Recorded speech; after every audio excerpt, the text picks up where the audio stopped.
I think the usual story people have is like, oh, it's like a desperate, out of work, child star is making a bad sex tape or something. But this wasn't like that at all. Welcome back to Under Oath. Today we're talking to actress Maitland Ward. Maitland, can you hear me? Yes, I can. I got to tell you, I've seen enough of your shows, and I was embarrassed.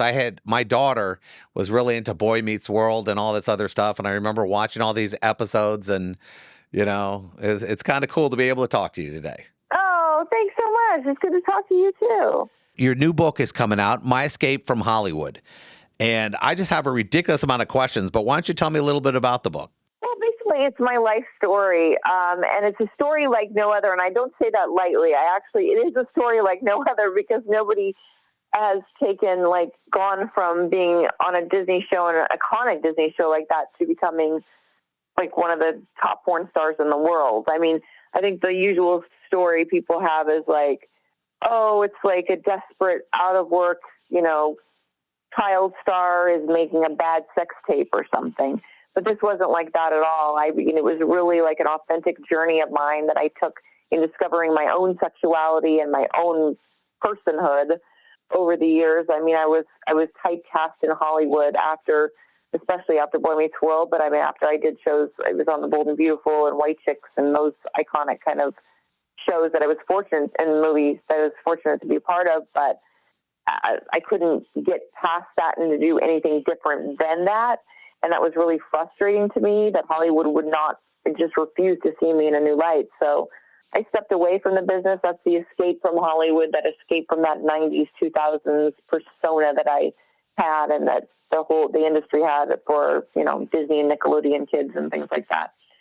But then I just took this journey for myself, and that eventually, over many, many years and thought process and just growing as a human being, I ended up going into professional porn and becoming a top star there. So it's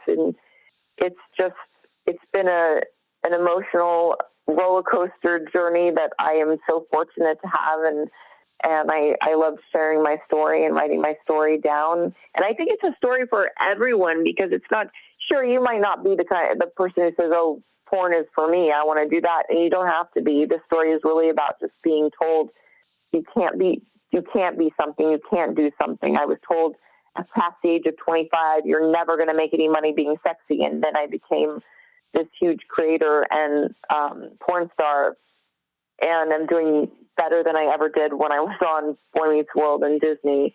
And I have my own brand and business because of it. And I think anybody can take charge of their own life and really do what they want to do and do what they're passionate about and be successful at it. Now, it's strange because I think in the last 10, 20 years, I think porn originally was, seemed like regular people. Then it became very plastic. And now more people who look like regular people are doing well in that industry. Yeah, really the rise of OnlyFans and content creators. And I came in the beginning when I was I had a whole career in cosplay past Boy Meets World that I didn't expect, but my people really identified with the fact that I loved, dressing up in cosplay and stuff, and I got a big following that way. And I kept getting kicked off of social media for different pictures, like they were too sexy, even though nothing was really showing. But it was just the idea of that, and they were very strict about that, especially in those beginning days of social media when it was really coming into its own. And then my fans were like, why don't you just start selling content? I didn't even know what that meant. And this was before the rise of OnlyFans, not too long before, but a couple years before. And I started a Patreon account just saying, oh, maybe I can make a little money on it, put a little bit into my, photo shoots and stuff, and it'll be fun for me. I won't be hindered by being kicked off of anything. But then overnight I became the #1 adult creator on Patreon, and it just snowballed from there. And then, of course, especially during the pandemic, OnlyFans grew so exponentially, and you were seeing, everyone from nurses and teachers and whoever it was who was at home was able to make money and, build a business and stuff during the pandemic while using sex, and it was a very attainable platform and stuff for just the average person to not only make money but express themselves in ways they've never had before. So I think porn has become a very normalized thing, really, because of all of that. I started off, I've been an attorney, but I also write comic books, and I dealt a lot with cosplayers, and I watched the change happen. It went from cosplay to sexy cosplay to a friend of mine owns Cosplay Deviants to Cosplay Deviants, and then it became Patreon accounts, and then it became OnlyFans, and the amount of financial independence that women and men get off OnlyFans is staggering. Yeah, it's amazing. And it's funny, I took that exact trajectory. That was the path that I really took. And it is amazing that it's put so much control in the hands of the creator, and it's so empowering. I mean, even like porn used to be this kind of far away thing, I guess, like this, you didn't know, like you saw the videos and people, watched it on the internet and got off on it and everything. But it was still this like very mysterious thing. And now it's very much in our homes with regular people. And you see like the everyday person exploring themselves in this way and having a business this way.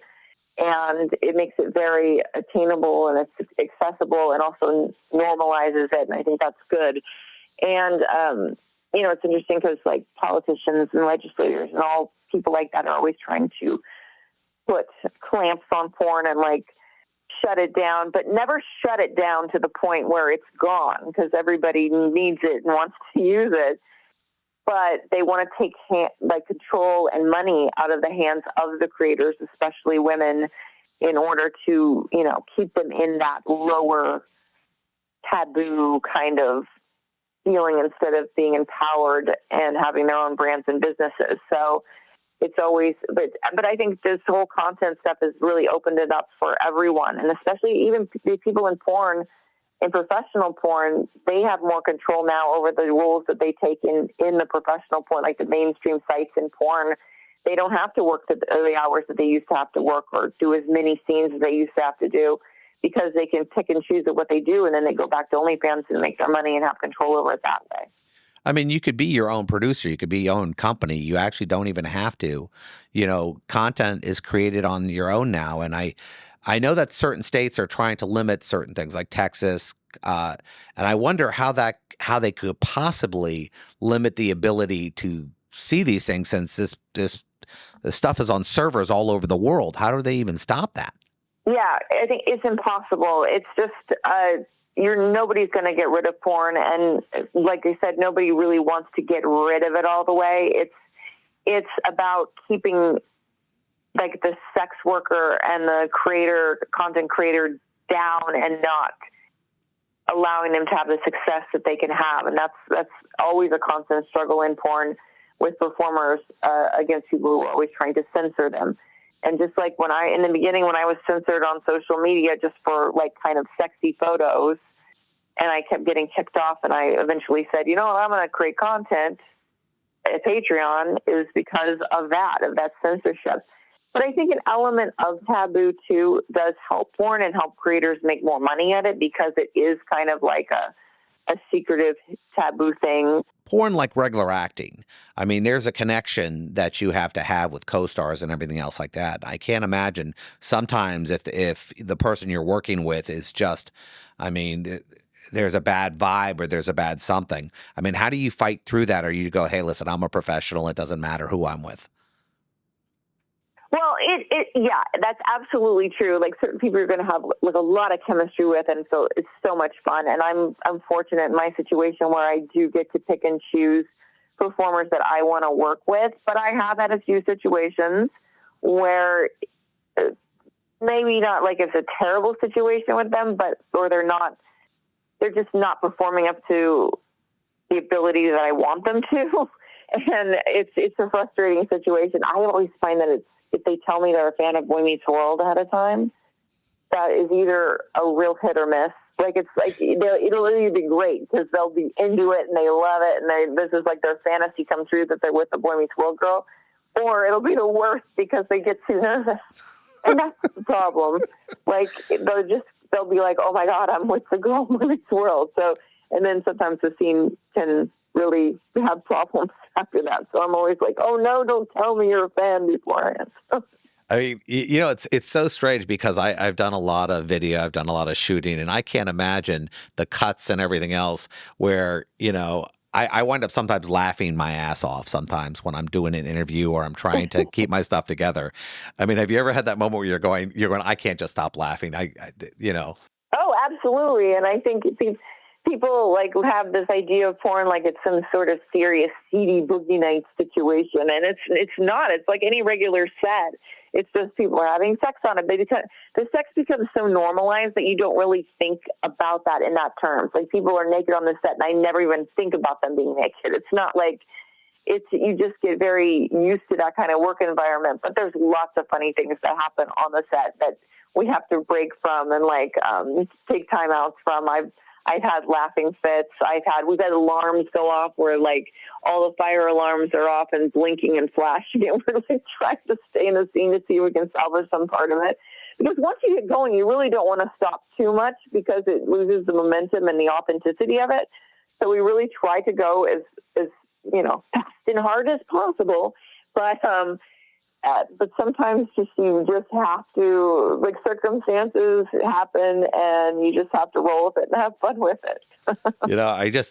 When you think about it, you always see the movies with the skeevy director. Okay, this, and everything. The thing about porn sometimes is that I guess it feels like anything else. It goes, okay, we're doing this, we're going to do this, we're going to do this, we're going to do this, and we're ending with this. And it seems so sequential the way this handles. I mean, I guess there are requirements. We have to do this one. We have to do this one. How much improv do you actually get in one of these scenarios, or is it just, okay, we're gonna, these are the 5 things, and then we're done? Well, yeah, you do have to hit certain marks. Like if you're doing a scene, like whatever the specifics of the scene are, and we talk about that ahead of time. But everything takes on a life of its own, and any good director or company will let you go with the flow of like what's happening, as long as it's consented upon and you're having a good time, and if they see you're really having chemistry and having a moment and stuff, then we can fall off the path of like what we're going to do for a little bit, so we can have a moment of improv and a moment of enjoyment that's not scripted. But honestly, it is very much planned out ahead of time, and we have to hit the marks. I kind of liken it to like dance partners. Like, the dance, you're going to do the dance exactly how you prepared to do it, but there's always going to be that passion and that, spontaneity that's going to be involved in it. And that's where the magic comes from in the dance. It's not just the steps, but, what the 2 performers bring to it together. So, or 3 performers or 5 performers or 2 performers or whatever. But, so everything is very mapped out ahead of time, but we always allow for, those hot, spontaneous moments. Now, you said earlier this was a journey. This was a sexual journey, a learning path. What surprised you the most? You move through cosplay, you go into, content, then you're going, okay, you slowly move into porn. What was the biggest surprise for you as far as yourself going, okay, I guess I am this person. I guess I feel this way. I guess this is what I like or don't like. What was the biggest surprise to you? I think the biggest surprise was, first of all, when I was doing my own content and I did my first boy-girl scene before I did professional porn, and I was doing it on my own, I did it with a professional porn performer that I had known through some friends. And I did it, and I remember him thinking, oh, it's the girl from Boy Meets World. She's going to be nervous. And I asked him afterwards, what were you surprised about? And he says, you weren't nervous at all. You just went right in. And it's so rare that somebody would do that on their first time and just be all out for the cameras, not hold back at all. And I think I found in myself that I'm really good at it. and I genuinely enjoy it, and I genuinely like to perform the sex as well as, I mean, sure, I'm taking my own sexual journey where I'm finding parts of myself that I like, what I love and what I'm attracted to, but I love the performance of it. And, I'm not one of those people that comes into, from a Disney show and makes a bad sex tape and is humiliated by it or whatever. I went into porn full force. I do everything. I'm not somebody who, is considered like, oh, they can't handle certain things. I love to do it all. And I love the performance of it. And I love to do it big. And I love, creating projects where I have full scripts and writing and directing, and I get to act more than I have in the majority of the projects that I've done, like independent films and stuff. In porn, I've had 3-page monologues in movies and stuff, but then I also get to have this wild, hot sex in all different ways that I could never expect. I could never do it in my real life, really, in a realistic way. I mean, it's hard to get like a 12-person orgy together. I mean, in real life, it's not the same. And also, it's just nice to be able to work with professionals who know what they're doing, and there's no emotional entanglements with it. And it's just, you were able to be in that moment and really explore everything and have the most fun with it. But then you can go home at the end of the day too. Now, the one thing I can't even imagine is, there are some friends of yours that when you go, you choose this direction, and suddenly they won't talk to you anymore. And that had to happen at least once or twice.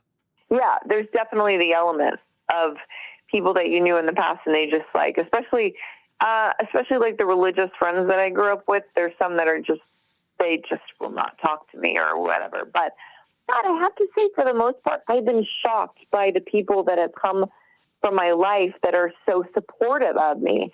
And I was told, like, before I announced that I was going to, this was 5 years ago now, that I was going to do my first major, like, professional porn film, and I was going to just tell the world that, and that eventually got the #1 Google search of the day. It beat Bernie Sanders' heart attack at the time that Rachel was doing porn. But before that, people in mainstream Hollywood and people in porn were like, don't tell people, they're going to tear you apart. They're going to say that you're desperate. They're just going to be awful to you. And for the most part, I mean, people were positive about it. I mean, sure, they had the shocking headlines and, oh my God, Rachel's doing porn, but it was in a way like, oh my God, wow, she's really doing this. And it wasn't in a negative tone. And I really think it's because I wasn't coming from a negative place. I wasn't ashamed. I was proud. I loved the film that I had done, and I was finally in a place where I really could express myself, and I was, I had control over my own life and career in a way that I never had when I was a Disney person. It's tough when you do something and, people might agree or not agree. Now, you've written this book. It took about 3 or 4 years to write. Where can we find it? You can find it everywhere, but definitely go on Amazon, Barnes & Noble, all those places, and order it, and also go on Audible and listen to my audiobook, or wherever you, Spotify or whatever you want to get it. But I recorded it with my own voice, so what a wild experience that was, to sit in a sound room with the headphones on, just reading your own life story that you wrote back to yourself. So, but I love audiobook reading too, so that's a passion of mine. So yeah, read it, listen to it. But, find it. Go to Amazon right now. Well, it was great talking to you, Maitland. I look forward to talking to you again. Yes, thank you so much.